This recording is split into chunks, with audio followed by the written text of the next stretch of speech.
Good afternoon, fellow citizens. Welcome to the Citizens Chat Show. My name is Masesa Demiano, your show host.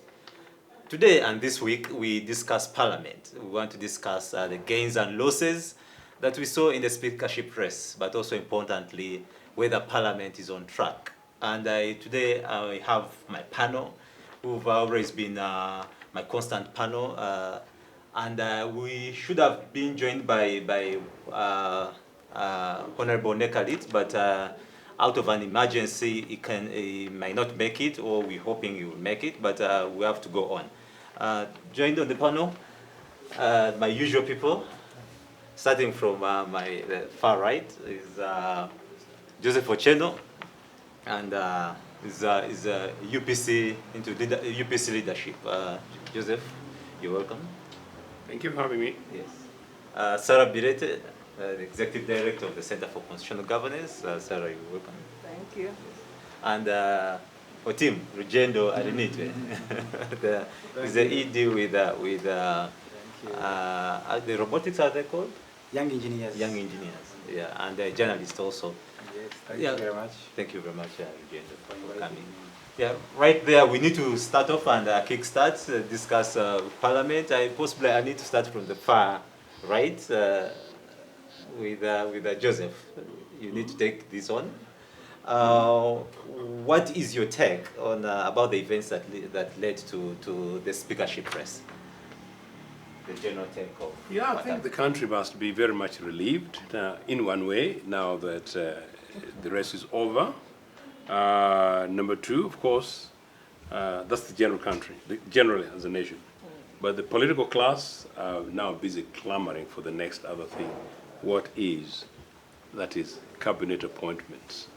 So, but for us as ordinary citizens, I think it's a bit of a relief, in the sense that while this debate is something that should have been very straightforward, it turned into another big question of rigor, where confusion arose, divisions arose, personalities came in, abuses came in. You thought the politics was about money in rural Uganda, but including the National Assembly, money exchanging hands. And yet it was a straightforward thing that in normal times, you would know that NRM has the majority in the National Assembly. So it would basically be one or two candidates from NRM. And how and why that happened, I believe, is because it would appear that while Rebecca Kadaga seemed to clearly have the majority support in the Legislative Assembly, the establishment was quite rather uncomfortable with her for reasons that we can discuss later. My opinion is one of it is the business of succession, and on the other, the business of master chess, Mr. Museveni, trying to play his figures to gain new friends beyond the boundaries of traditional Buganda. And so the arithmetics had to go beyond that and then include the likes of the eventual winner, who is Jacob Olanya.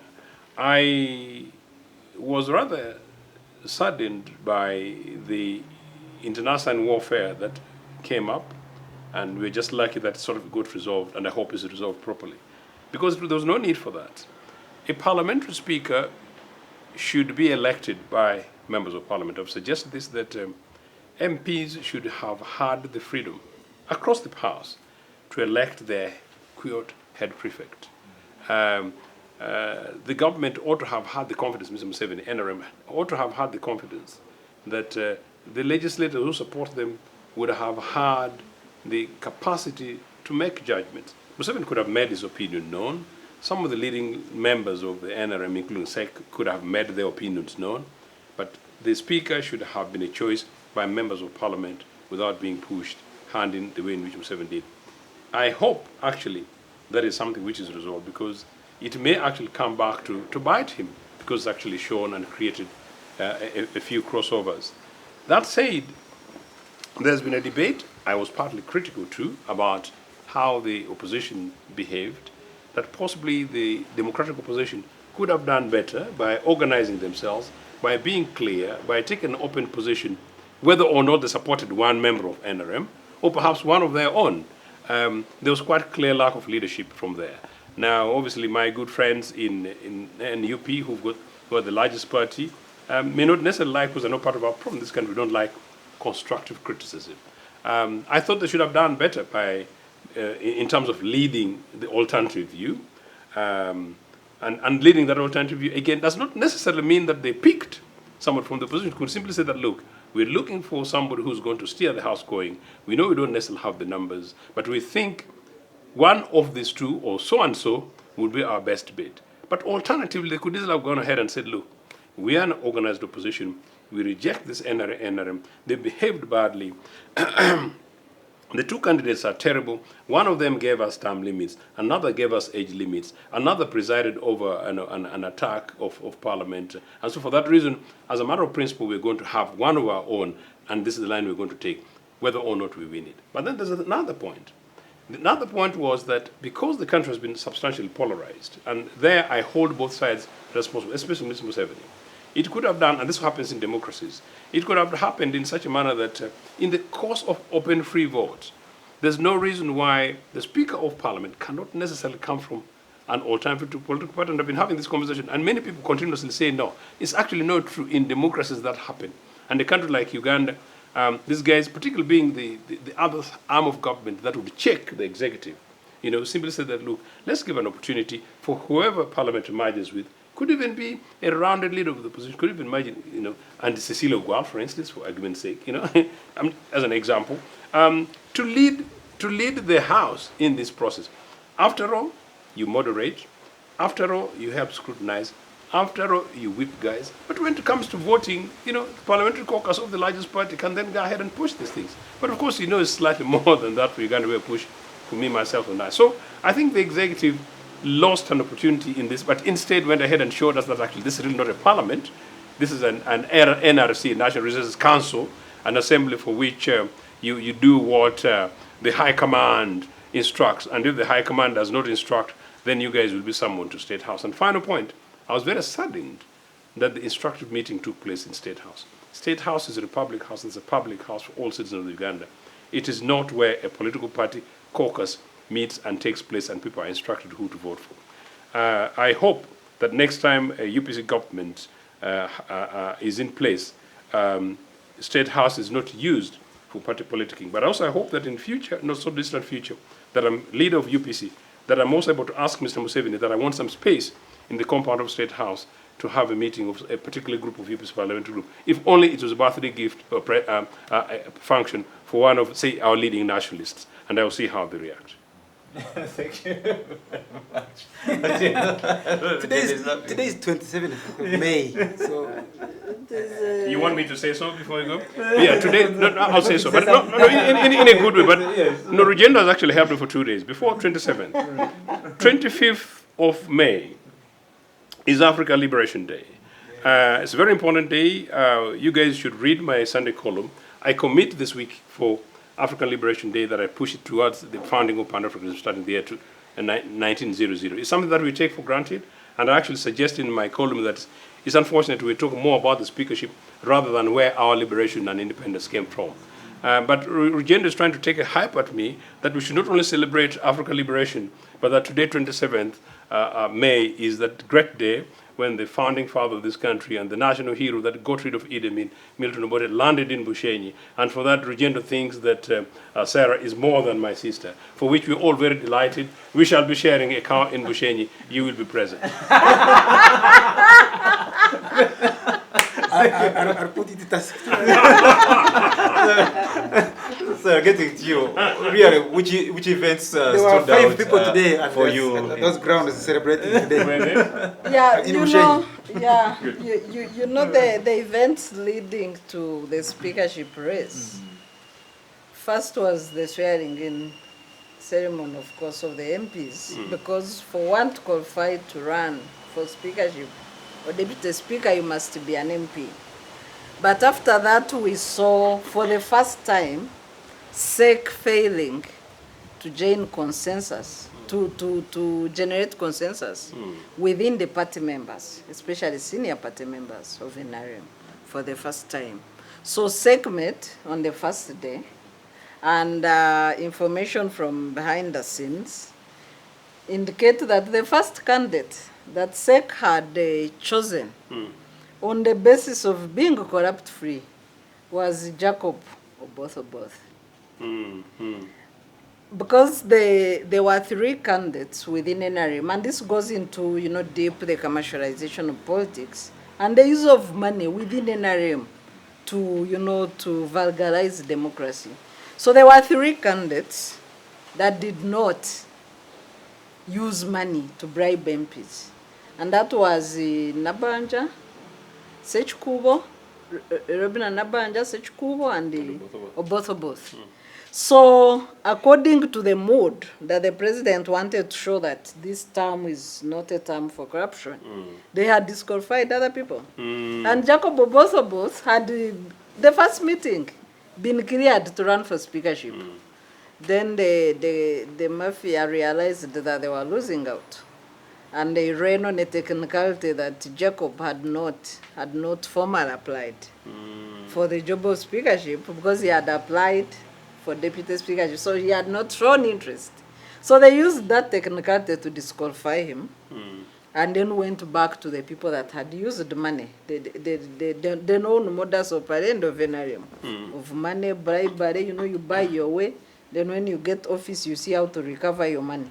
So they went back to their candidates of bribery.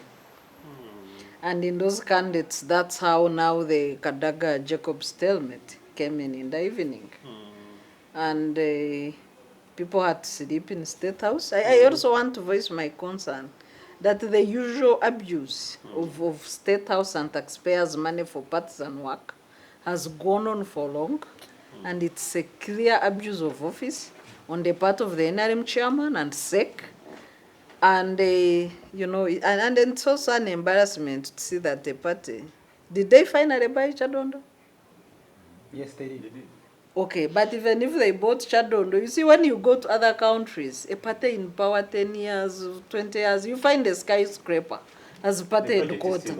Yes, and in comparison with Uganda House, which year was Uganda House built? We started in 1964, and the most prestigious national headquarters across the African continent, debt-free, public money-free. When you compare with Uganda House, which is the headquarters of UPC, and Chadondo, which is like this office or less. Don't annoy the guys. No.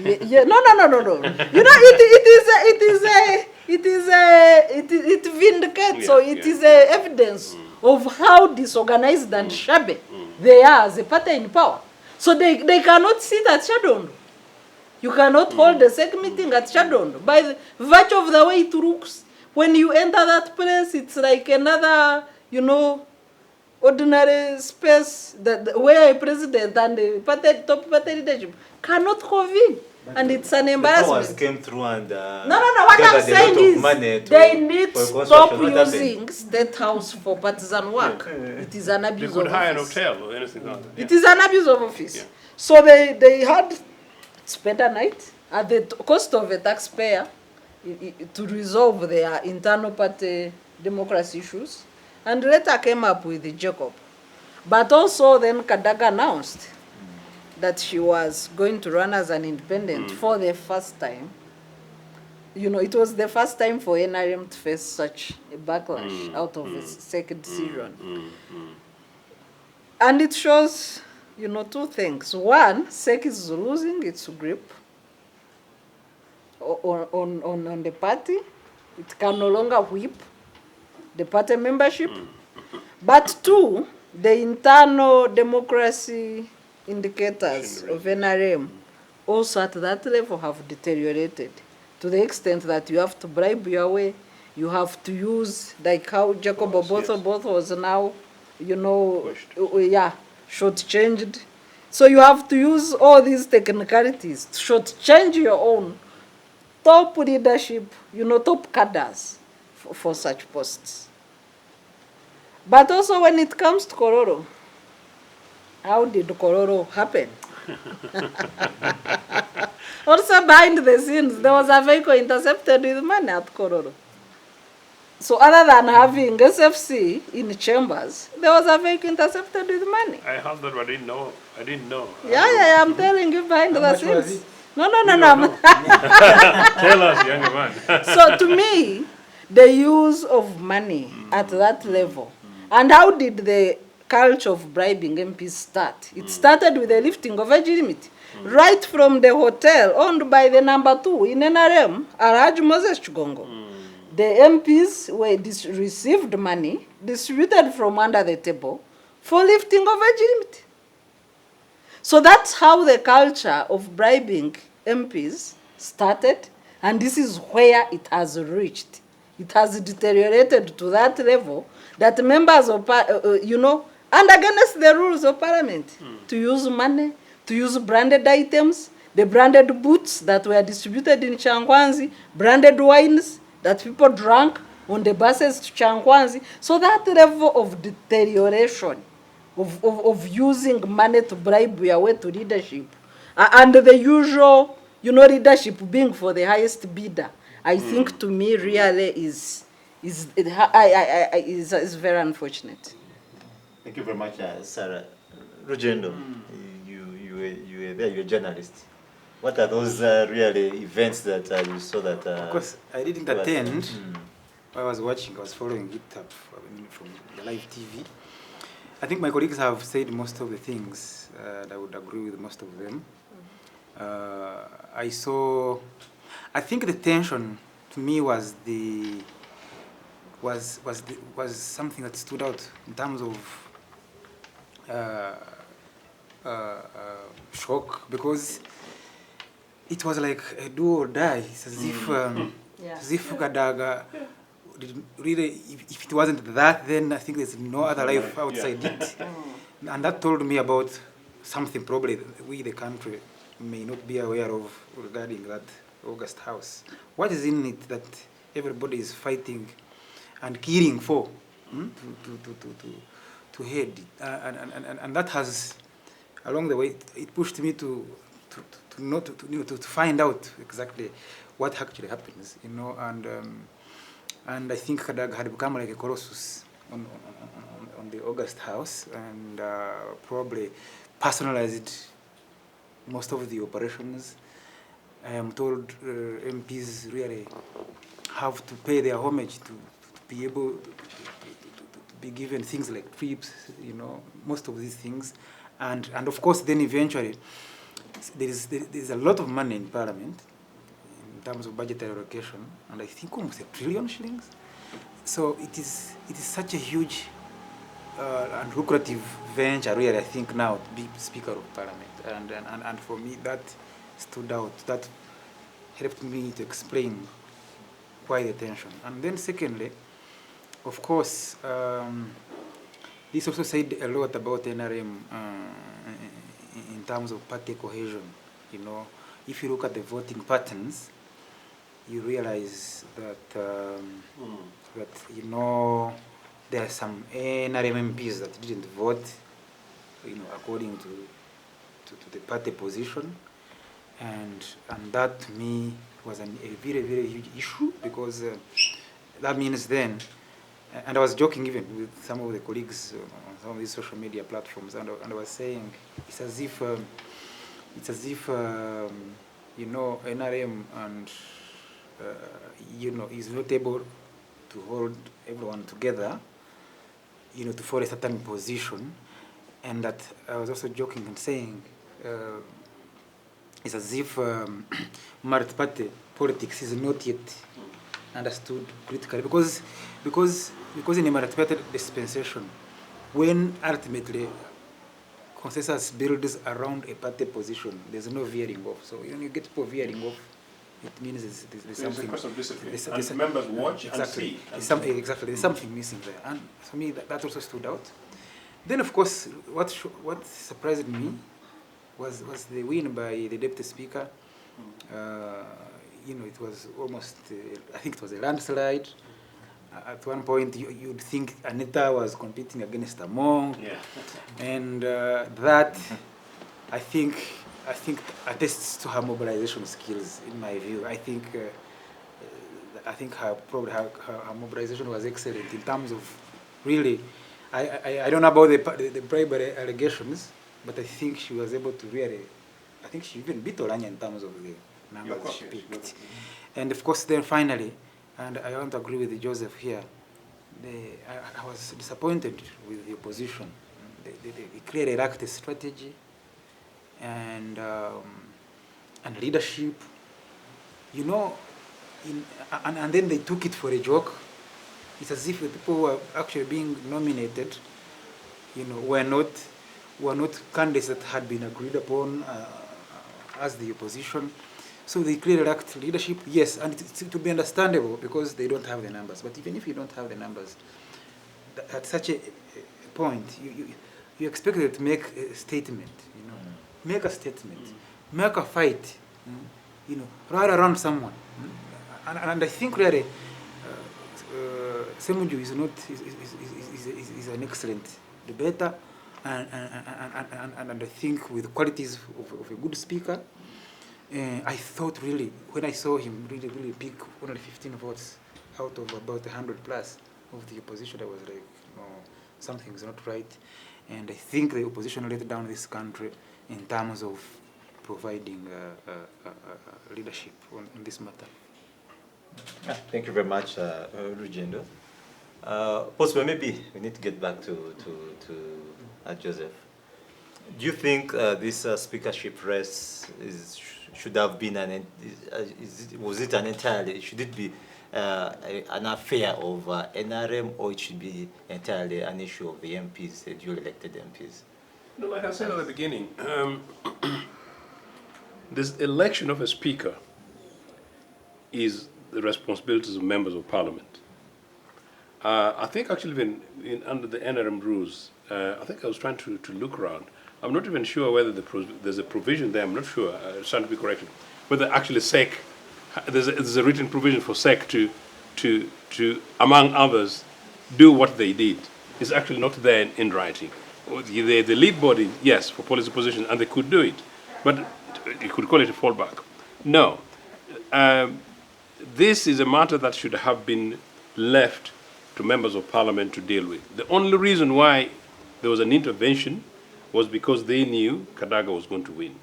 And that's why, and I wanted to Rugyendo's own opinion on this, whether or not, and I said this earlier, that beyond Mr. Museveni wanting to continue to control, that the import of the speaker in the structure of leadership, particularly when you begin to look along the succession lines, is such that it was so important that they could not play around with it. Now, if it was that would be certainly understandable. But if it's this thing that the master has always have to have the control of the whole thing, then it begs the question to where we are about this personal merit thing. Because at the end of the day, one of the things that both Sarah and Rugyendo were talking about this thing, is a do or die thing. By the do or die thing is a manifestation of the individuals, but also the nature of politics in the country, but led from the guy at the top, meaning that you get onto something and you don't want to let go. Because you could argue that Kadaga has served as a deputy speaker, has done a fantastic job as a speaker for 10 years. Was it really necessarily a matter of do or die? Not necessarily. But if you consider that actually her boss has been there for 40 years and is actually holding on, then you begin to say, well, is this a game or is it a quest for a parliament? But because it's actually the National Assembly which wants to be able to serve as an exemplary body, you know, relative to the others, including the fact that it's the body that is supposed to be in position to check the executive. And then it's the more reason why they needed to have had their SPs. Ideally, it should have been, to directly answer your question, it should have been a matter for members of parliament. But I repeat, in a democracy, it would be naive to suggest that NRM members of parliament will be going to vote without knowing who Say Museveni's favorite person is. But at least you also allow many of these people to say that, well, Museveni favors so-and-so, strategically for us as members of parliament, so-and-so, but I think we think so-and-so is the person who's going to best serve our interests as legislators, you know, and above all, actually, they might want so-and-so, but you know what? We are thinking 10 years away from today, so-and-so has shown the best sign. And that's why I've always argued that usually the best speaker of parliament will be that person who's rounded, collegiate, sociable, reaches out across party, a good debater, a good manager, and so a safe pair of hands for everybody, where anybody, even the opposition, knows that, well, if Sarah is on the table, on the chair, Sarah will be able to guide the House well, and if I have to intervene, she'll follow the rules, and she'll be reasonable, and she'll be respectful. I must say that on my good sister Anita, and congratulations to both of them, in fact, the landslide was possibly less about her organization, but much more about a fait accompli. These guys had already humiliated Kadaga, and Kadaga is a woman. Anita came in, and because of this gender consciousness question, which many people debated about, I'm sure when Sarah was talking about some of these things in other forum, I think people felt that maybe naturally she was the other. Although I know part of the debate had been the discussions around, is it Taeba, where this had been done, and once Taeba pulled out, I think it became more about her. But you don't rule out a small possibility about now legislators, where immediately we finished with the top slot, we think everything matters up there, like we've always argued that in politics in Uganda, we always focus on Museveni and we forget about everyone else. So once we're done with the speakership position, maybe some people were basically voting for her without strategically thinking, is she the most appropriate person? But by and large, to her credit, she's had a fantastic rise, and best wishes to her. Yeah. Thank you very much. Sarah? No, and right But on fair or yeah. yes. Let me start from where Joseph, concluded. Right Honorable Anita Mong is a great mobilizer. We've seen her, she started her politics in the FDC. Great mobilizer. Came to Parliament as an independent member of Parliament. Nobody has doubt about her mobilization credentials. And if she needs something, her business acumen, I think she went about it in a business style. And the votes she got, although you don't discount the gender consciousness and the need for gender parity, to say, and she was the only female candidate. So that also contributed a lot. Great mobilization on a gender female candidate, but also most likely after Kadaga's defeat. So that vote that was independent for Kadaga shifted to her. On whether this should be a party affair, a do or die, for the record, I think under multi-party dispensation, yes, parties should pay interest in who becomes the leader of the legislative authority. This is the number 3 most powerful position in Uganda. After the president and vice president, you have a speaker of parliament, and then the chief justice comes number 4. So it is a center of power, and beyond elections, it becomes the theater, The continuous theater. for political administration and implementation of the manifesto. So yes, NRM had to pay interest in who becomes a speaker. But why do I think that after getting more than 2/3 of MPs, because NRM has above 300 MPs in the House, their interests were not in any way threatened as to who becomes a speaker. Yeah. So how they acted was unproportional. If you have a parliament which is 51, 49% opposition, 51% ruling party, then you spend, sleepless nights to make sure you retain that center of authority. But when you have a party where you have 70%, I think it's not justified to make it a do or die for the party whose interests are not at all threatened by whoever becomes a speaker. Because decisions are taken by a vote, and all you need is majority. They have more than comfortable majority in that house. So they acted out of proportion, maybe for the reasons we are yet to know. There's a reason for that. Yes. But do you think also that responds to the individual kind of politics? No, I was coming to why. President Museveni, there is no doubt that for 3.5 decades, now going into 4 decades, wants to be the only center of power in this country. only center of power, only dominant. Even when it comes to money, then he should give the most money. When it comes to violence, then he should unleash the most violence. So Kadaga had built an alternative center of power, which is independent and outside the control of President Museveni.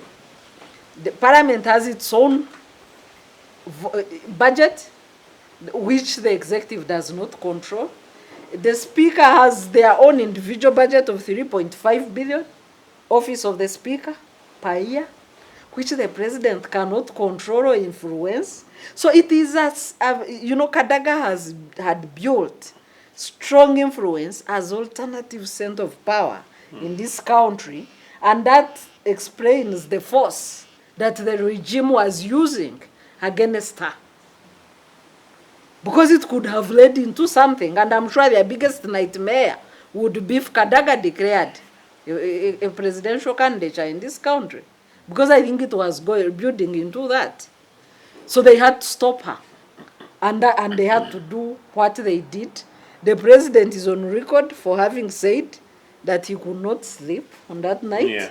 He had to call all MPs, including those on the opposition, and he said by the time he came to Kororo, he had 200. He was assured of 200 himself in his speech. So that, it was more or less a battle of Kadaga versus Museveni, other than Kadaga versus Oranya. And to me, this is not good. Rugyendo, you take on this. You're listening. I was listening, of course. I think, today I tend to agree with you, Sarah, because I think this election... For the first time, eh? Yes, this election was... Oh, she's not intimidating you. This election, these days she's become friendly. Friendly fire. I think this election was more about Kadaga. It was for Kadaga to lose. Yeah. That is what I think I can call it. Why? Because when you speak to people, they will tell you she had really grown uncontrollably, and then, and of course, where you have an institution which is self-accounting, like you say, it becomes the center of power, and you don't want someone with a liberal mind to control that center of power, because then Parliament has a lot of power that they can even move a vote of no confidence in the president. And essential motion. And even essential motion. If Parliament can take the president. If somebody really mobilized very well, and to mobilize in that parliament, you just need just a few MPs, give them some money if you're the speaker, and that's it. Because then it would be possible, because you have the bag, you have the sack of money there, which is in your control. So I think Kadaga had become that type of leader who is growing in influence and wings, as well as in terms of nurturing a liberal thinking around most of the NRM work. She had become that. And you also recall that she comes from a region where the president did not perform very well, and incidentally, she was being blamed for not having actually mobilized the region properly, and the numbers can show, because she got more votes even than the president. Kadaga got about 90,000 plus. Museveni had about 50 something. Yes, so you see that alone, everybody was growing worry about this Kadaga influence and whether she's actually where she's going, and I think also Bobi Wine and these new people made it worse. When they started going public about it and saying for them their candidate is Kadaga, and and Bobi Wine was strictly campaigning for her during the campaign period. That showed that Kadaga was trying to get to a position that probably threatens the presidency, and in the bigger and broader scheme of things, you need to reduce her powers, and I think this is what was happening in this election, and so therefore, I think it was more of like, let's humiliate her, let's show her that the party is stronger than her, you know, and the institution is bigger than individuals, and that wait a minute, the president is still around, and you're not going to probably, and I think also probably she was becoming another KB in 2001, jumping the queue. So that alone was enough to make her the center. Others, exactly, and even make her, you know, the center of focus, to be able to get her humiliated and beaten back into line. And I think, you know, and Kadaga, you know, Kadaga is nothing beyond that parliament, really. And for me, I see she in terms of influence, really, unless something happens, maybe she gets vice presidency or what, the other alternative would be for her to ally with people like Noop and others, and maybe form an alternative force. Which is but you are the candidate now. You're going to disorganize her if she stands to stand for president. So I think that's how I look at it. That's how I look at it, and I generally agree with you, Sam. Still around Honorable Kadaga, right, Honorable.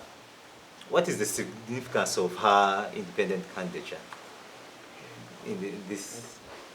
about this time? I think in a way, I think Rugyendo suggested it, that the fact that she dared do it, and I think Sarah partly mentioned that too, meant that she had gained sufficient stature on the one hand, but also on the other, that is a manifestation of a mess that was created within the NRM organization, enough for her to consider that.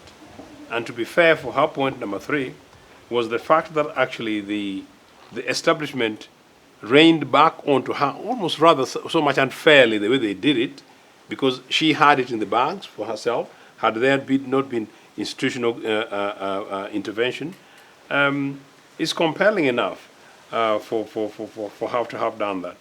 But also on the other, that is also the beginning of another sign that the center cannot continuously hold on NRM, that at some stage, if this went and simply crossed the line, which was the other thing, that after Kadaga stood as an independent, in the event that actually she lost, and I think that's why these guys had to spend all our money and break all our plates in State House, you know, in order to make sure that she did not win. Because if she actually did win as an independent, the situation in this country would have been completely different.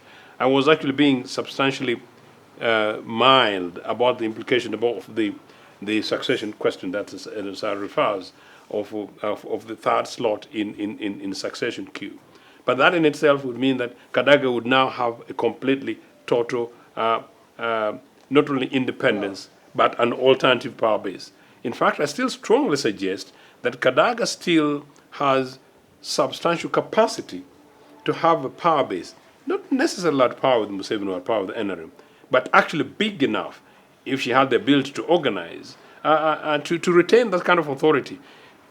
How she manages to work around and maintain respect from parliamentarians without give and take kind of stuff, and a reasonable presence in the country is a different issue. I was telling a different program, I don't even know whether it was this the other week, that you realize that none of the two candidates really did much talking about what they represent. The country hardly knows anything they represent. Possibly they did not necessarily need to do too much about that to the country, but to the parliament, to their colleagues, that if I come to the House, I will reform. For instance, Jacob Kurizla say that, well, you know, it would not, a change like, a major constitutional change like outrageous constitutional change like age limit or term limit will not happen under my watch. You know, I'm going to be strong to protect our constitution. The order paper, I think, did provide for that. I'm going to... Yeah, but you know what I'm saying. But here is one of the candidates talking big, or somebody saying that under my watch, Parliament would never be desecrated, security guards, whatever. I'm going to be doing. None of them really came with anything majorly big. So really, they don't, you know. But on the other, somebody like Kadaga, had she, for instance, I know she mentioned some of these other things, say that, well, I want to continue in this quest for affirmative action, to move affirmative action beyond Parliament and make sure that the impact and the influence and circumstances of the women, or perhaps girl child, is directly supported. I will do that, and I'll insist that legislators, maybe in different constituencies, you come with a certain program. Something along those equality issues, something to do with justice or fairness. You know, normally speakers of parliaments should have those kind of things, let alone being known as this one is the person who's tough on corruption, tough on lateness, tough on injustice, something along this. It didn't happen. So what does it mean? It means that it was really a house for which people were going for privilege of trips abroad post-COVID, or positions like parliamentary commissioners with big money, and some of the other deals for which, you know, we really don't want to talk too much, because there's so many other things that we know, but you really don't want to go too much again, because at the end of the day, this is our country, and whatever miseries we face once in a while, we've got to contain some of them. But final point, independence is bad manners. Independence is bad manners. Generally, people go independent, including at parliamentary levels especially. People go independent when really they either strongly represent something very new and unique, or they've been extremely mistreated by the political organization they represent. In which case, in Kadaga's case, you did that. It would have meant being expelled from the party. Although, Madam Law, I think there's a place where we spoke about it in one of the public forum where we had this conversation. In Parliament, strategically, for her going independent, by the way, did not necessarily mean that she was breaking the party thing, because it was a parliamentary thing. She did not stand formally against a particular candidate, so the rules, it says different from standing against an official candidate in, say, a parliamentary election, something like that. But I mean, I think I would be subject to challenge on that. No, it's a sign that monolithic personal merit politics, me, myself, and I, is still big in the Republic of Uganda, and we're pushing things for ourselves rather than for the institutions that we represent, or this beautiful country that we must do everything possible to make sure that everything that we do for day in, day out is for God and my country. Not Before yet. we go for a break, I need Sarah to have also a take on that. So I think, you know, Kadaga running for independent, I think this was the third time it's happening in NRM at the top level. We saw the Chiza Besigye fallout in 2001 against, of course, a party position and the rest. Then the Amama Mbabas fallout, also challenging the manner in which internal democratic processes of NRM were conducted at the level of choosing a presidential candidate. And now Kadaga ran as an independent, also protesting the manner of voting and decision-making at internal at SEC. So what would it mean? Of course, it means that the NRM party has, you know, holes that are now yes, that have become deeper and bigger gaps in terms of internal democracy. And should people be expelled when they run as independents? I think we have not matured to that level of strong, you know, political party discipline, party cohesion, and even fairness. Because if I'm defeated fairly, it is highly unlikely that I will go as an independent against a fairly chosen candidate. So the fairness is very important. Transparency and fairness in internal processes is very important in building party cohesion. But going forward, I think if Kadaga had won as an independent candidate, we would, for the first time, have experienced a more liberal and transparent legislative arm of government in this term. But Sarah, you know, maybe we could go back a little on a SEC's decision of saying there was an agreement before that she already consented to step for Olanya to step down in 2016, and SEC was rallying on that. Was that really being unfair? Really, does NRM respect its internal agreements? You know, when Besigye ran in 2001, people said they had an agreement that President Museveni would step down. The likes of Mushega, Kateka said, why can't you wait? The man has only one term, and then we have this agreement. President Museveni went on all radio saying he's serving his last term, and he mentioned the things he wanted to conclude on, especially the professionalization of the army, so that the army is ready for transition in 2001. But prior to that, he had said he would rule this country for 4 years. Did he fulfill that? There you go. In 2001, on air, every campaign, he said he's asking for his last term. So people say, do not let's say bye to him. Isn't he still here? Setting So, but again, there was an internal agreement that he would do hand over power to Mbabazi, the so-called DQ. And when time came, he backtracked. So really, I don't think that is something to speak Kadaga about really- about NRM. Kadaga really made also a protest in that line. Thank you very much. Let's have this short break. Thank you for following. Let's have this short break and we're done. And while on it, kindly follow the discussion. The debate is ongoing on our official page, YouTube page, Civic Space TV, but also on our Facebook, we live there, Civic Space TV. You could go on Twitter, ChatShowUG, our hashtag, ChatShowUG. Put your conversation, put your comments there, your reaction. Let us learn what you're up to. Let us hear from you on this speakership race. And while we get back, I think we're going to have a small discussion. We're going to get back so much into the factors that really contributed towards this race. Yeah, some of these factors. So let's have this break and get back there. Thank you.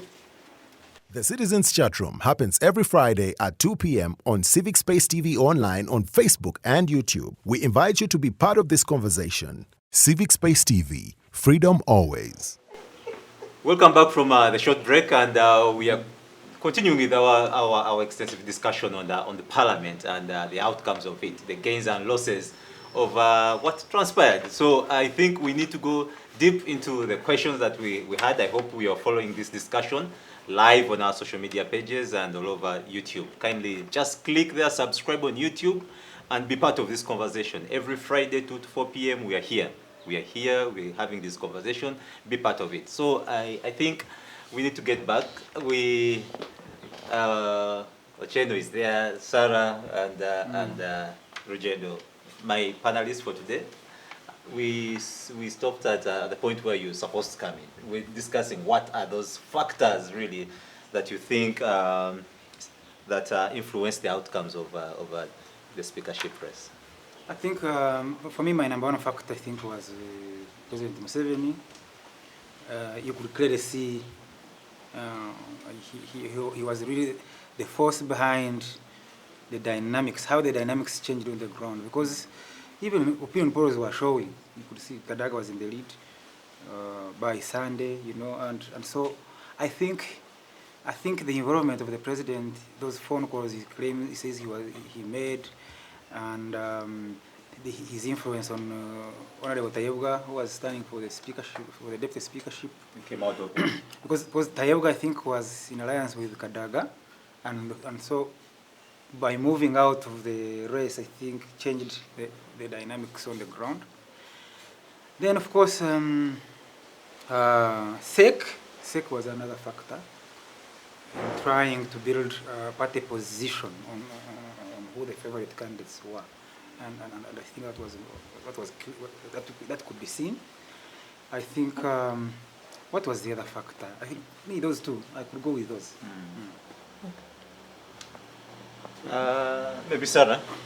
Yeah. What is the factors you think really stood out in the speakership race?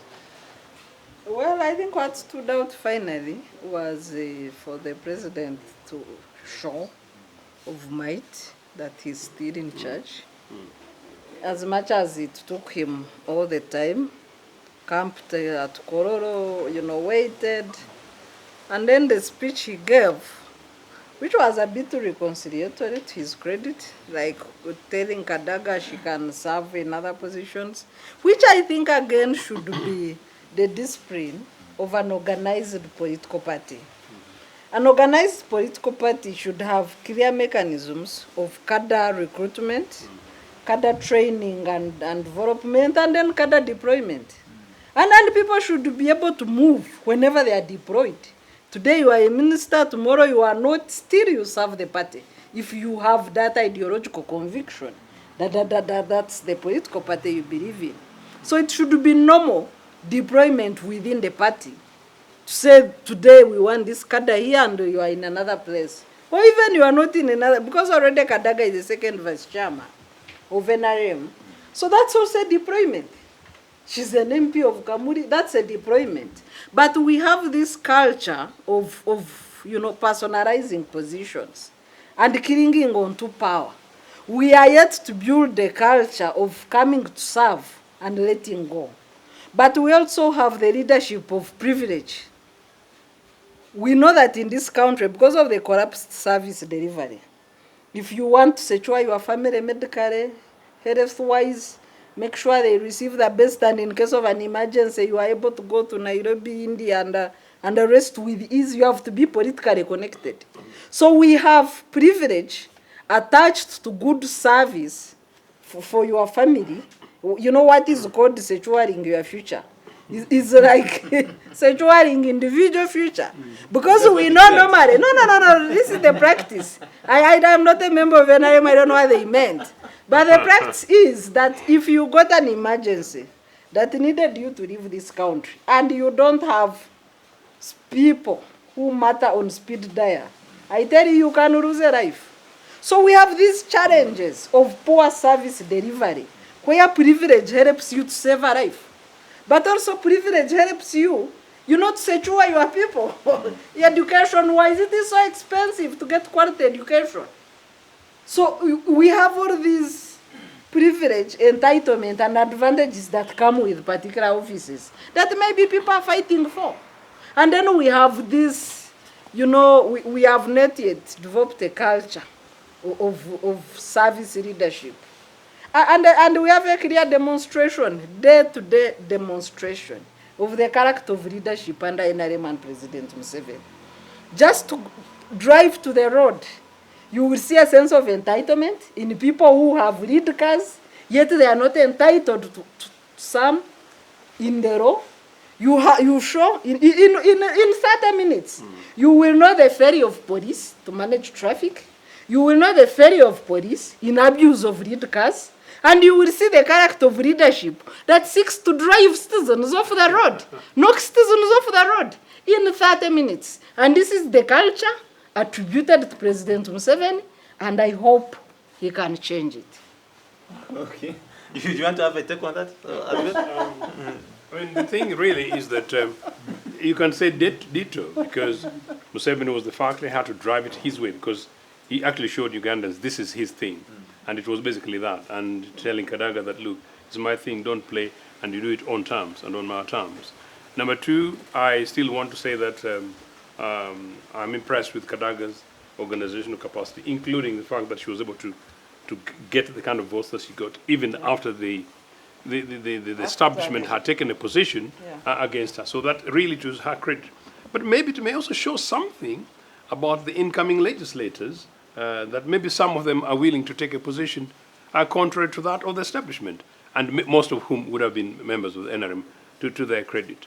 The other thing, though, is that, and I talk about this in a bigger way, but uncomfortable on television, that quite clearly beyond the Q position, there was real identity politics, where I believe that some people were voting for Jacob Oulanyah because he's from the Greater North and the Greater East, and you could hear nuances about Kadaga, about also her identity question, and to an extent gender, and the gender for which is something which by and large is understandable. I would have sympathies over that.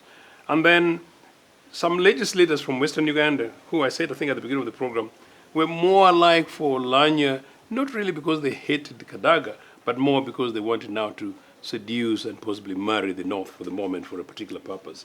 So those powers, some kind of things that actually played. Shockingly, as I think Sarah said earlier, I am genuinely surprised by the extent to which money played a role in this game. It's a big shame, and if it can be done at a parliamentary level, I wonder how these guys can be tough on question of corruption, tough on ability, and Sarah, you and I are in another forum where we're trying to discuss possible electoral changes and coming forward in the future, where it is possible to take away election malpractices, including use of money and bribery in politics. And it's legislators whom we hope should be able to help us in not only change the constitution or the rules, or perhaps try and strengthen the institutional provisions, including that of the Electoral Commission. That sort of is a bit of my worry. Okay. Thank you very much. Maybe to Rugyendo, over time, from 2016, we saw the president intervening into these kind of hot contests. We saw him with Odrek and Charlie Goza for the Vice of West National in SEC. Then we also saw him coming recently with the primaries with also Babu and Chigongo. And now almost this one failed, yeah, that he couldn't really come but in 2016 he did it with Olanya still and Kadaga. The question there would be asking, do you think that if Museveni is really out of way, we could ever see NRM really Cohesive. after this? That's a question that everyone has been asking. Yeah, because even Sarah hinted about it, because she said that you'd see Museveni is losing grip, possibly with the party. I don't think he's losing grip, because whenever he has come in and has intervened in any of the contestations, he always hold his sway, which I think again points to that high level of personalization of these processes, which means that when then somebody is out of power, you have an issue there. You have an issue there, and I think. If I may quickly ask Rugyendo briefly on the same point, do you think it is good because a president who is powerful and in charge of his party would mostly express invisible power? He doesn't have to be physically present. Yes. So when you see him shifting from invisible to visible power and presence, is he losing grip or not? No, I don't think so, because you see, a good leader leads from the front. You don't lead from behind. Yes, if you're a shape, that's what it means. Real commander. And yes, and if you're a real commander, yes. But of course, but then institutions where you have, and even in history, where you have strong leaders holding sway, they usually face that destabilization from the beginning, right from the start, when the leader has just exited, and then you see them reorganizing again.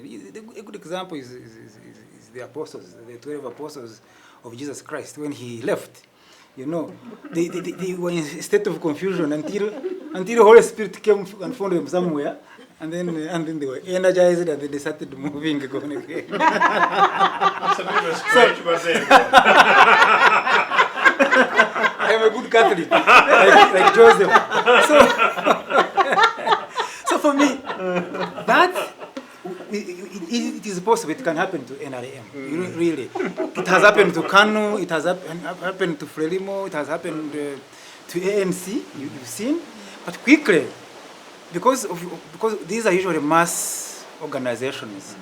They tend to quickly get their act together, and in most cases, what you call these kinds of people, the most reasonable within the organizations, the ones that have voices of reason, eventually really prevail ultimately, and I think this will happen to NRM as well. Yes, you had a different thought about this. You had already talked about loss of grip. Yes. What would you say? She almost said loss of grip. Yeah. I didn't say. It shows the man is still strong. Because he will stand there and roll his eyes, and guys will be in line. It's like if you give an assignment to your children at a family level, and for the children to do that assignment, you must stand with a stick. Mm-hmm. In the absence of that, then that assignment is not done.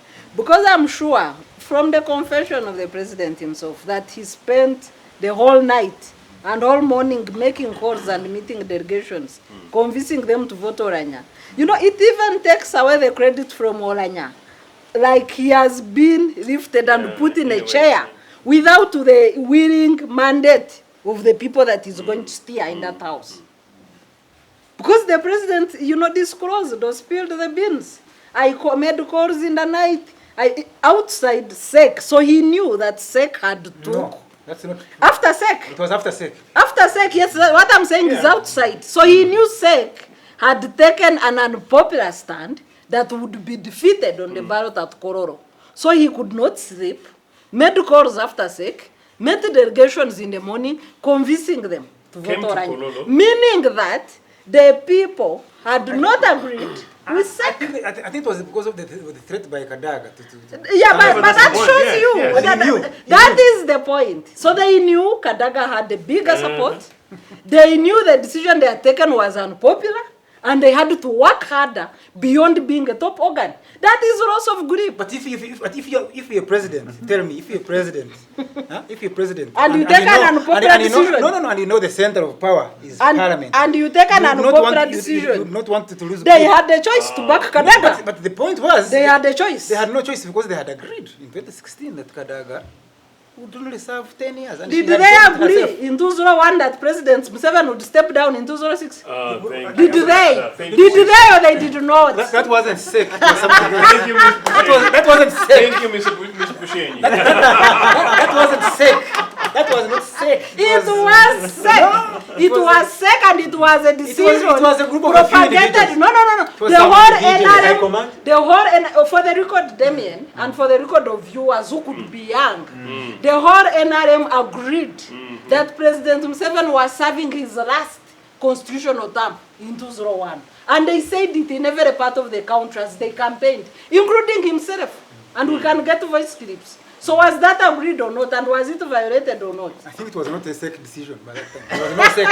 It was beyond SEC. It was just a Actually, movement system. it was beyond It was a movement SEC. system which was... It was beyond SEC because it included the National Conference, which is above SEC. Are you saying this is not the sake of the movement? At that time there was no Are you saying- party.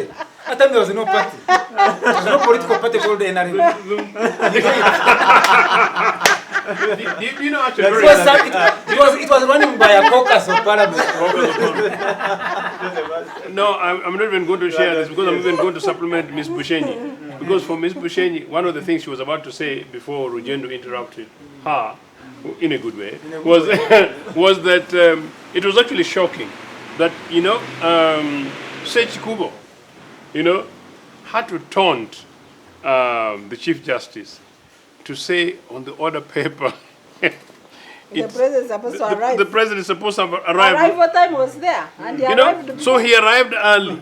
Do you know why he arrived early? He arrived early to taunt and torment Opo NRM. But then people in NRM... You were supposed to be there No, constitutionally. but arrival time was there. He arrived after. So why did he land No, so he came quickly? in the middle. He No. couldn't- He Why? was there earlier. He arrived earlier than the arrival time. Really? Yes. But that's And it is on the record of answered now. Because it was raised in objection. You see? So you had And it missed was that. taken as a sign of intimidation as the MPs voted. But the vote was by secret ballot. My friend, I'm telling you. How are they intimidated? I thought this observation had come due down. But no, yes. Okay, now let's shift a little to literally whether Parliament is on track or not. Yeah, going forward. We saw from there this is the second time we are seeing SFC really stepping into the chambers of Parliament and doing whatever they do. You see, now we're asking, I see. do the legislative arm, do we see that from this kind of, we could really trust that they would work? That was a very unfortunate beginning. It's almost an irony. Some of these things happen almost like by an accident, whatever caused it. But it's just like divine observation, wake up, that this is what we're operating on. It was very sad. The fact that they did on that day, and the way they did it, shows that we are not a democracy. Shows that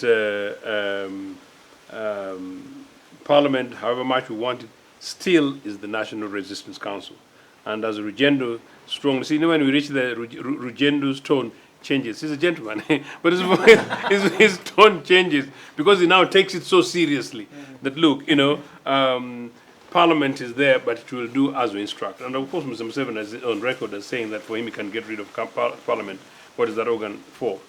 However, I could actually say that for the arguments I made, that a number of legislators were able to take their own independent position. It may be a good sign that the incoming assembly may be much more robust on real issues of legislation, might be much more robust in terms of claiming their independence, particularly from the executive, and might be much more resolved that it will no longer be business as usual. I also tend to believe that Jacob is a fantastic guy, young, very ambitious, very organized, and very present. He may just about possibly decide that he wants to be his own man. It would be very interesting. He seems to have promised at the introductory stage, for which, like Sarah says, for the first time I saw an element of Mr. Museveni away from selling us off where he tries to talk like a parent. Jacob was quite conciliatory as an incoming speaker and promised to be fair, promised to be firm, and promised to work with everybody. That's a good sign. So if he follows through that, knowing very well, Sarah, this is now our prayer, that a substantial minority of legislators were not for him, a substantial number of legislators who voted for him amid coercion, that it is only in his interest to prove his worth. And if he's able to translate that into doing what really a speaker should do, he's got the capacity to do so, backed by Anita, we may find a parliament that can begin to do some reform work. How they intervene on the question of corruption and bribery and excess use of public money and excess abuse of parliamentarians, where you almost like blackmail colleagues in order to get what you want. I don't know. So for me, it's sort of a little bit too early. But I saw something. Our friend Chris, for these purposes, is a public position where the director of communications for Parliament, who was away, gets his job on less than day one of the new assembly, meaning the new leadership, tells of a bit of politics which is going on in the assembly. On the one hand, it's politics, but on the other, there is something not so nice in Parliament. And for me, who has visited many parliaments, who has been a friend to many parliaments and many parliamentarians, one of the few places which are generally very, very sacred are national assemblies. And I cannot wait to see the Parliament of Uganda being really the home of civility, home of respect, including that very same place where, remember, a legislator in the House can say anything that they know about you and me without being questioned by police when they get out. That is the level of power they have. But that power, they have it on behalf of the citizens, because it's also very much privileged. Thank you very much, Ochieno. Sarah, you as a lawyer, the presence of SFC for the second time, do you think we shall see independence of Parliament going forward? On the first day, really. I want to start with the remarks of the President when it was brought to the attention of the presiding Chief Judge that there were strangers in the chambers. And before the Chief Judge ruled, I think the President said he volunteered to chase SFC away. I think it's important for the viewers, including people who are non-Ugandans, to know that the SFC are the Presidential Personal Protection Security Detail. They are supposed to protect the President and his family. And their business should not go beyond the President and his family. But over time, the acts of SFC have escalated to national politics, especially on the wrong side of violations. They are the ones, by the way, on the record, who attacked Parliament during lifting of age limit and better up MPs. They are rumored to have engaged in abductions, and the President is on record at the iPod summit to have said that some of the abducted people are in his compound with SFC, meaning that they could have engaged in abductions, going by his own confession. So, to have a personal security detail of the President interfering in national and security affairs beyond State House and the family of the president. First of all, is wrong, is illegal, and I think over time they are overrunning the functions of UPDF, but also mostly and unfortunately, mostly on the illegality side, not even on the legal aspect of the mandate of UPDF. But having said that, you know, the incoming speaker did make an impressive speech. He said that he will not serve any party or any individual, and he will focus on national issues and national interest.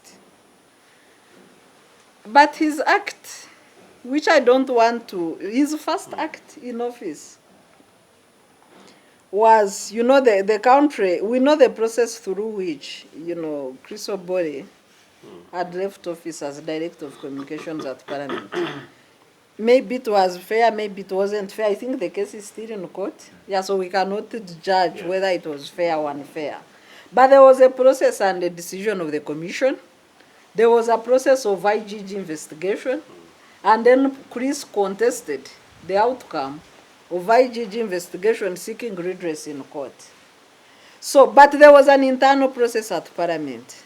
So, to judge, if somebody was to judge the incoming speaker, Right Honorable Boranya, by his deeds and not speech, because we know talk is cheap, then he would go and look in his conduct in reinstatement of Chris Obore. Because the country woke up and Chris Obore is in office. Even the internal parliamentary process was not revisited.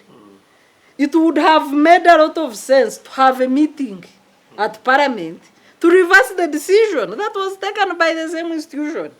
But he did it. I don't even know whether there was a stroke of a pen, whether it was verbal, whether it was a moral decision as they celebrated, or whether it was a campaign pledge to say immediately, swear in, come walk into your office. So there could be no formal process, however arbitrary it might be.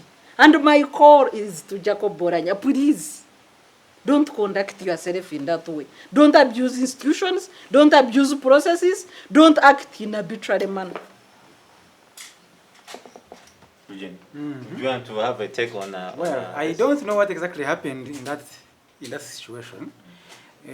What I understand, I think, is something close to what Joseph was trying to unpack about what could be happening in that institution internally that we who are outside are not able to see. What I have heard, of course, was that I think during the time when Chris was in that office, I think, I hear, allegedly, he was accused of being in the pockets of the deputy speaker at that time, who is now the speaker. And that was much of the quarrel where it was evolving. And so, and even when Chris sought redress and clearly looked to have been innocent, you know, there was that power struggle between the two officers of Parliament, and of course, if Kadaga was more powerful, of course, she's the one who was in charge of Parliament, and therefore, Chris had no way out. And I think this was to show that, you see, now I have the power. I can have in charge. I'm in charge. Yes, but can't you use processes? And you see, that is another matter which I don't understand. Probably, maybe the speaker has some leeway to some of these things. You know, recruitment of directors. So I don't know, but I think because he heads the commission. Because he heads the commission. No, Rugyendo, Did the commission meet? Rugyendo, you and I in the media. In fact, the four of us are very much in the media, and including by the nature of the work that we do. I think the point here, which Sarah made earlier, is perception. Perception is an extremely important thing. So the first impression, the first act, as citizens watch, citizens who don't have the opportunity and privilege of knowledge, let alone even the gossips that we hear, it's very important. It's what they are watching. No. But we fair agree. We agree that probably there was a... No, that could have been a problem, granted. But how do you rectify it? Do you rectify it by abusing processes? We don't know exactly. I don't know what could have happened. Probably something took place. Because I remember, I think even before Chris came in, I think the speaker took time, you know, to move around and, you know, talk to different people. Probably something there could have been an instrument. Being a lawyer, you should know these things. Now, going to get to your other question, I think we. But is the commission constituted? The commission is constituted with the members of opposition. I think it's not constituted right now because this is where I think I was coming. I was coming to the fact that it's difficult to know how this parliament will move because we don't know the legislative agenda. Yeah, but people should follow processes. Yes, we've not had. No, we agree. We've not had the business committee constituted. I think it comes after probably cabinet has been announced or something like that.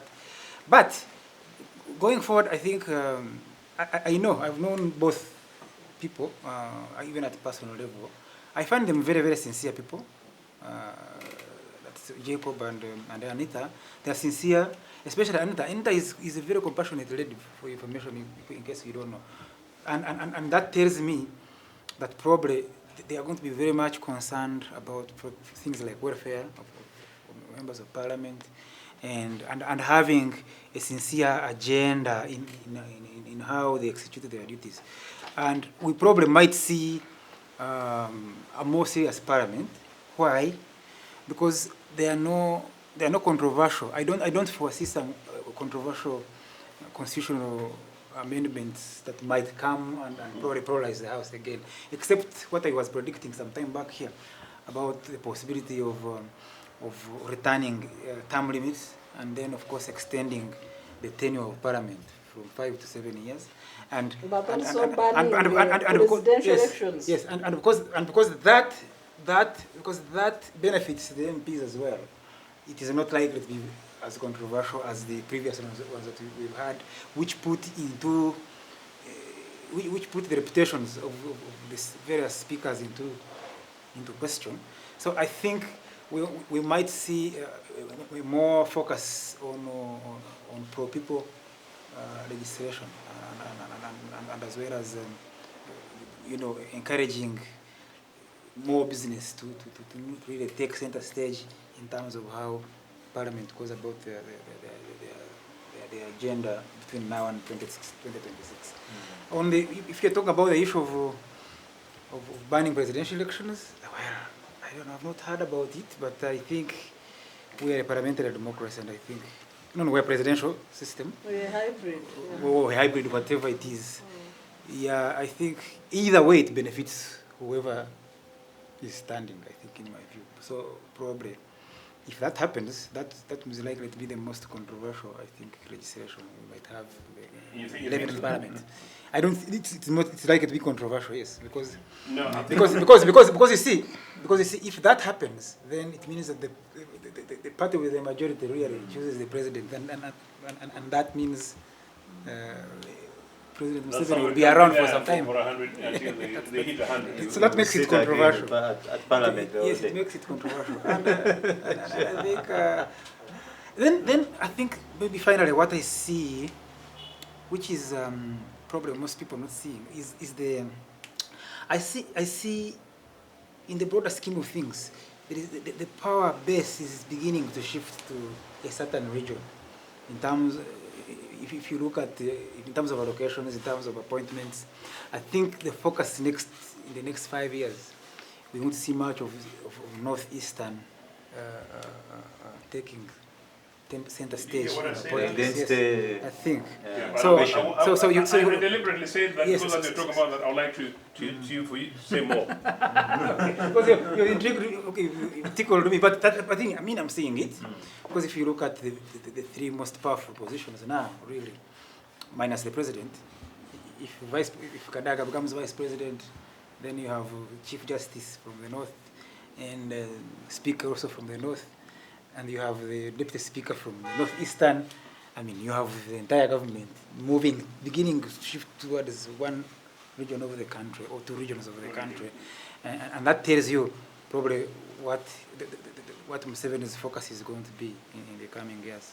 That for us, the region that really doesn't give me votes, we shift and give the other. Because now I think it has to. Musoga lost I think Museveni Museveni has always wanted to really finally have control over that region, because the region has been the most opposed, I think. But there's a over time. possibility it's losing over the time over time and space. But you know, you appease them, you appeal to them, and that's what they are doing. Because if you have the deputy speaker from the east, you have the vice president from the east. He's trying to reach out to them, and of course, really, naturally, we might have to say the last 3 decades really it has been Western and Central really dominating the power base. But now, if the power base is going So to is it their time to eat? I think it's the time to take decisions, not to eat, but to take decisions. That is another matter. So, but it's their time now to take decisions. No, yeah. Not maybe briefly. What my brother Rugyendo, and maybe now he's paying allegiance to his name, Ochieno. Okay, but yeah, briefly, I think as a country, we should leave the politics of fighting for bread, thinking we are fighting for food. The two are different. You might fight for bread and you line up for food and you find when service has ended. But when you fight for food, then you are assured of a meal. So we should But be you can't looking. fight for food without a plate. No, but it's possible you can eat with your hands. Yes, yes. It is And they serve it possible in your you hands. can eat with your hands. Can You can even eat from a saucepan. So, but let's go to your question. Yes, in a bid to offer balance, yeah, in Parliament, we are seeing by nature of the voting patterns, yeah, the opposition lost out in this. Do you think there could be a way or they could ever generate consensus in legislation? No, I think first of all, what is evident from the Speaker's race is that the opposition did not agree to a candidate. But most likely, the changing dynamics out of sake could have built a base for majority opposition and opposition-leaning candidates. Because it's important to know that there are 109 opposition MPs based on party ticket. But there is a total of 120 opposition-leaning MPs in the House. So, one would assume that Honorable Semju should have scored these 120 votes to begin with. Honorable Semju himself is on record to have admitted that there was no process of him to formally campaign or be endorsed by the opposition. So I think opposition did not plan or strategize to endorse Semju as an opposition candidate for speakership. But does that mean opposition did not have a stand? I do not think so. I think opposition chose to support Kadaga, including some MPs of FDC. Yes. So can they generate consensus? The cabinet they are going to front as a leader of opposition and shadow ministers, if it is not representative of the parties represented, opposition parties represented in the House, then it will be evident that opposition has failed to generate consensus. But if they produce a shadow cabinet that is inclusive of all parties, opposition parties in the House, then they will have generated consensus. Are they able to set alternative legislative agenda? The leader of opposition now is the person supposed to set alternative legislative agenda as a member of Business Committee of Parliament, but also as a leader of the several MPs chairing oversight committees, as well as members of other committees. Sir, I thought we would see that if you're the leader of opposition in Parliament, we expected that at least the leadership starts from the time of voting, that they come out we openly. We have a leader of opposition, we don't. No, by nature of it, by the nature of the Which numbers, nature? by the numbers so far, we know that... who is the leader of opposition? No, right now we know that NUP is the leading opposition. Okay, NUP is the leading opposition. Yes, but now by that nature, we would expect that they would offer leadership, especially in where to channel support.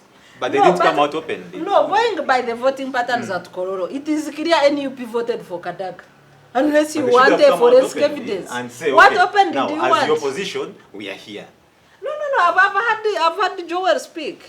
saying they had their own strategy. So I think the problem is that we don't know what, maybe you don't know I think they it. didn't agree as an opposition. They but did not agree as an opposition as a party. to endorse all parties. Yes. They do not agree to endorse Semuju.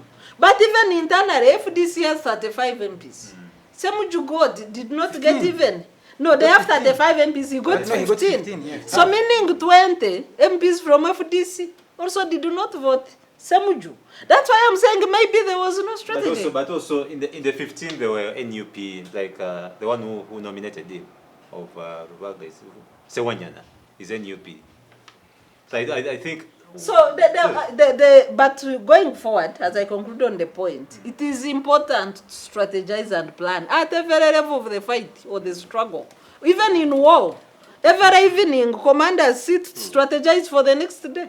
So opposition needs to adopt those methods of work. You see that happening, Ochieno? In a future UPC in which there is no, it's a very important point. In a future UPC in which there is a clear leadership. At the moment, we don't have leadership. All the MPs in the assembly have a leader who is not recognized by law. Does not necessarily mean he's not a leader.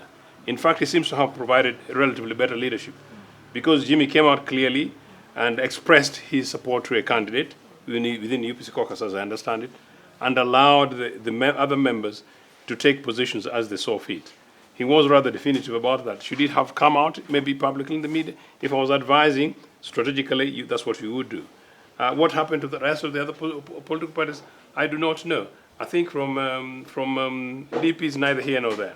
But FDC particularly, that was even fielding a candidate, and NUP as the largest opposition party, they clearly needed to have provided the leadership. And yes, Damien, where I slightly disagree with Sarah, even if the NUP's leader is not in parliament, they're the leading opposition. Actually, the statement could easily have come from Chagulanyi from his kitchen, that this is a position of where we are as a political party, this is where we want to go, number one. Number one. And then number two, I have spoken to my other colleagues, and maybe we've not agreed. Something like this is just good enough. Or we persuaded one another. Or we've agreed that we're going to take a posture that we will not be open about, like what Senor was saying.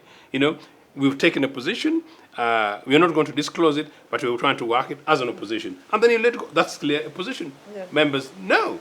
And then you basically move on. And by the way, I have suggested too, much as we could have had an opposition speaker, we could also easily have said that, well, we would like to have a speaker who's NRM, but please, moving forward as part of transition, but objective. Yeah, objectively. Yeah. Give us, let's have a deputy speaker from the opposition, something like that. You push for a negotiation even if it's not accepted.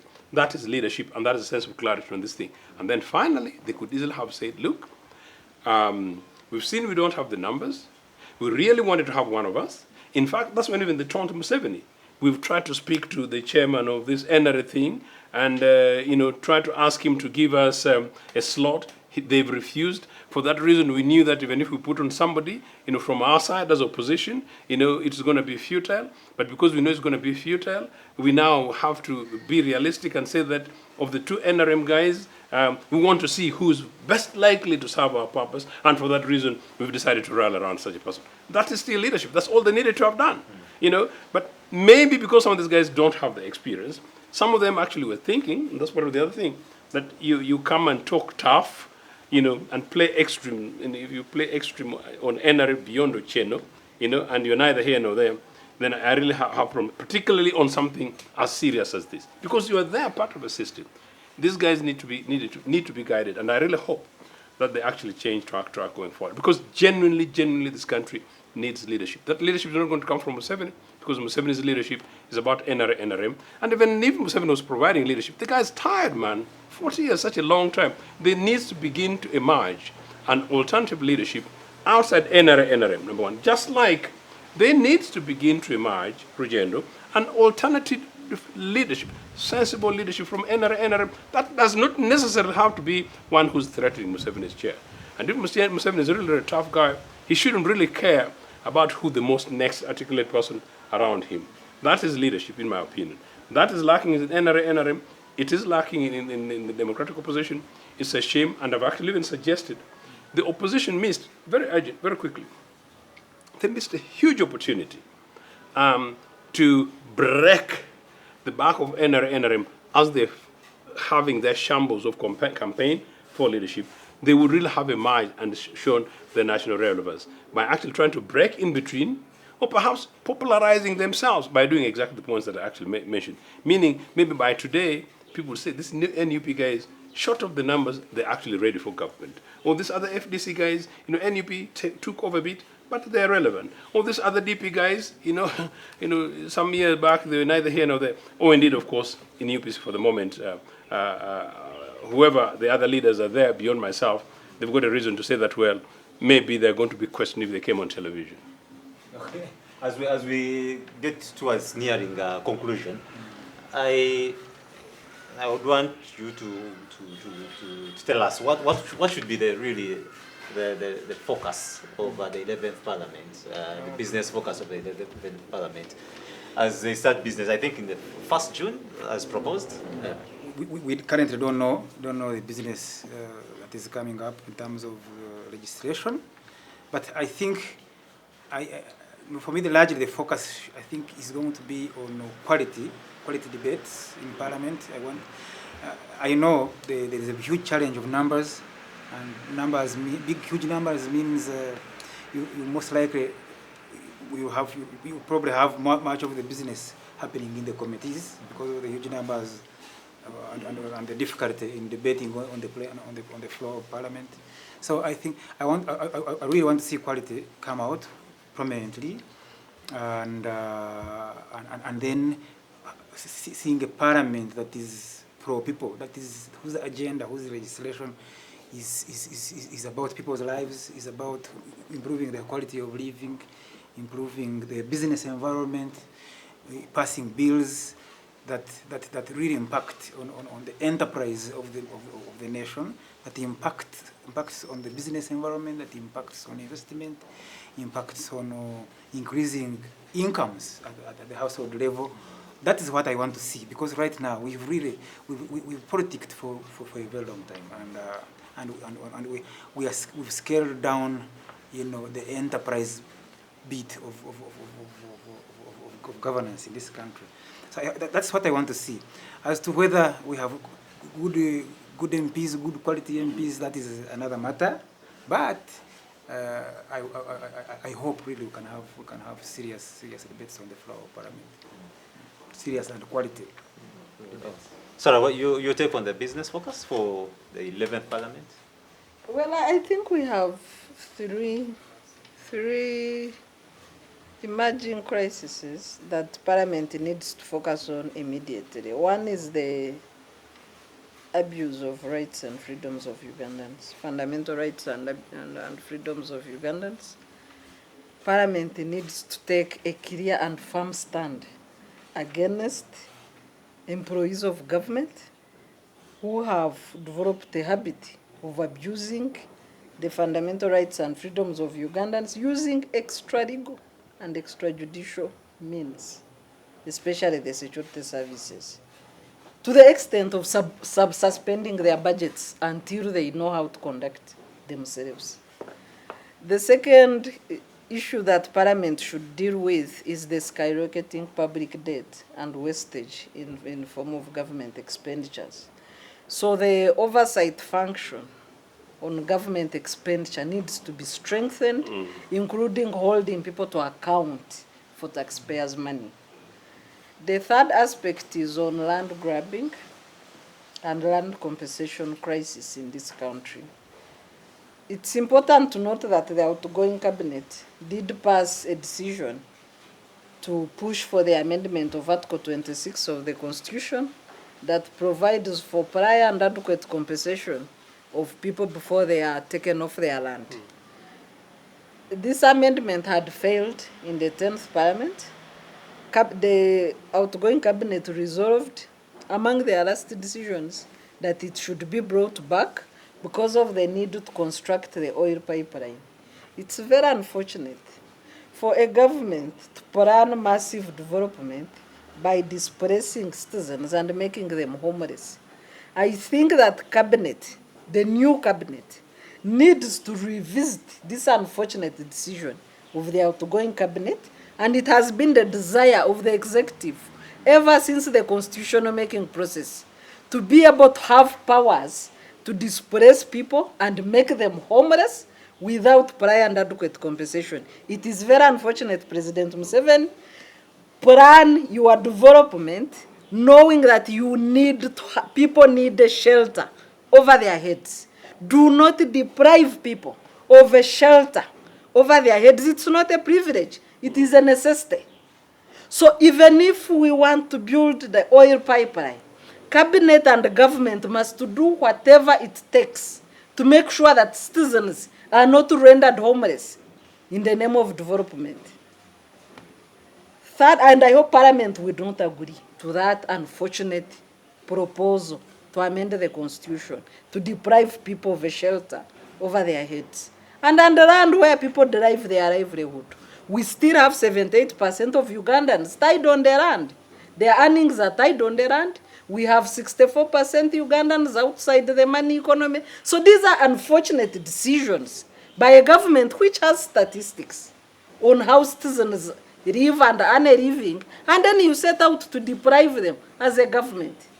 The fourth issue that maybe Parliament should focus on is really the nature of our governance and the way in which a social contract is procured in this country. We cannot have elections that are equitable to a situation of war, and then you pride your heads around moving that you are elected leaders on the brand. You know, we cannot have leaders working on the brand of Ugandans. That situation should be revisited. Thank you, Sarah. Joseph? My last Do you one. agree with Sarah or you have... 100%. You disagree? No, there's no way we can disagree because we are so much committed to this country, just like you are, Rugyendo. And that's why we are saying that no, whatever happens in the incoming assembly, particularly for the younger, newer guys, take time to learn, take time to read, refer to Hansard, possibly go for the Hansads of the 60s and Hansads of the early 80s, and possibly part of the Hansard of the NRC bits. It still had a few sensible guys down there, and you'll see how some of these guys were committed to this nation state, and some of whom, without whom many of the new legislators would never have gone to school. So just think about it. But beyond that, this country is now a substantially young country, just like most other countries. I hope that the legislators recognize that, recognize the realities, and seek, in terms of budget appropriation, seek to be slightly louder that our money is going forward while we indeed put huge amounts in oil, remembering that that oil is for our people. And so if there's no people, then they could have all the oil, but we cannot have all the oil be meaningless without the people. But that we begin to review how we do budget allocations so that real monies go to agriculture, real monies go to education, real monies go to health. Yes, real monies go to investment, and that as little money, goes to security and president's office only for their absolute necessities. These guys have had huge amount of wealth, 40 years of big unaccountable money. There's no reason why security and the president's office should take over 10% of the national budget. So we have these monies. So young legislators and new legislators, if you claim to be representing the citizens of this country, review how you do these things. But for you, you're in trouble because we are here as a civil society organization. We're going to be growing, and this civic space is going to be growing. We are not going to go anywhere, and we shall monitor you guys between today and the next 3 years, and by then, who knows? We will be making sure that you are directly accountable to our people coming in the next 5 years. Thank you very much.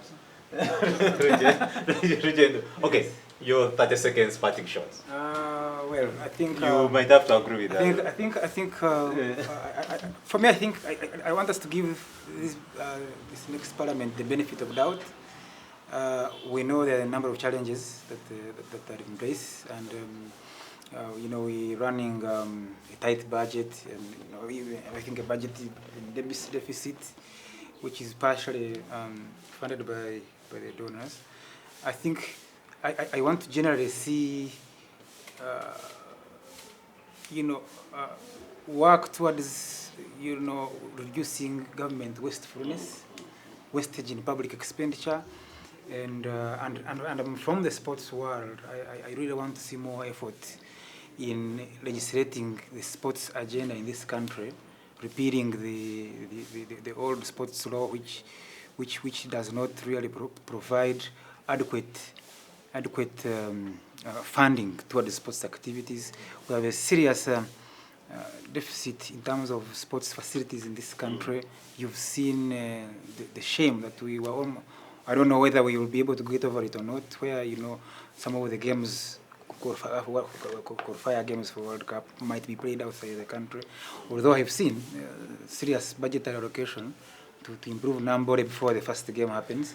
I just hope it happens. But, young people, there's so many, they have nowhere to go, they have nowhere to recreate from. So I think I really want to see MPs focus mainly, really focus on this and ensure that we have adequate facilities where our people can build talent. There are no jobs, there are not enough jobs in this country, but somebody can earn from kicking that ball, from playing basketball and any other sports activity that you might talk about, and earn a lot of money. It's a huge. These are huge industries around the world, by the way. Except here in Uganda, where you're not taking it seriously. And sports, just like tourism, is the next gold. It's not. It's the next oil, because oil at some point really will get depleted, but sports will not go, tourism will not go. So I think I need to see more effort in those kinds of industries, and then we help to ignite activity there, and help improve the lives of our people. Yeah, thank you. Sarah, 30 seconds, conclusion, parting shot. Well, first I want to again congratulate the Right Honorable Jacob Oranya and the Anita Monk for having won the elections to lead the legislative arm of government. For Honorable Jacob Oranya, I loved your speech. We shall take you by your word, and we shall hold you accountable by that victory speech that you promised. I hope that you assume office to serve all Ugandans and to promote the legislative agenda that is pro-people and will help uplift the lives, the day-to-day lives of the common person in this country. Thank you very much, Sarah. Joseph? Mine was already done. I simply just wish all of the new incoming guys very well, and like Sarah, I congratulate the two, something that I've already done variously, and that for the new incoming legislators, let it not be 7 years, let it be 5 years. Remember, you're already too many, and you're already too expensive, and we already cannot really afford you guys, and the monies that are paid to only one of you in 1 month, in fact, in many cases, 1 day, is an amount of money that is able to change and save lives. Within the last 1 month, I have lost a friend, and I've also lost, a friend of mine has also lost a sister who died giving birth. And in many cases, when you go into the details are as basic as the decision made out of 100,000 shillings. There is so much that can be done. Many of you younger incoming legislators are women. Think about it. There is so much that we can do. And like Rugyendo says, if we can do that as part of efficiency savings, this country is possible, and your children, our children, will be in a better place. Thank you very much, Joseph. And thank you very much, my panelists. Of course, Rugyendo, Sarah, and Joseph, for always being here with us and following and sharing your thoughts and your mind with the citizens out there. Also, thank you to our dear citizens for being with us and sharing your thoughts. Of course, your comments are always energizing. Your feedback is always empowering our program here. Thank you very much for being there. Kindly, of course, as usual, you need to follow this debate by subscribing on our YouTube channel. the Civic Space TV. Kindly, that's where you need to go. You follow through these discussions. On our Twitter page, we always share our link there where you could always follow this conversation. And on our Facebook page, we always live on Facebook. Kindly be part of this conversation every week. And of course, we shall meet next week. This has been the Citizens Chat Show. And my name has been Masesa Demiano for today. Thank you. See you next week.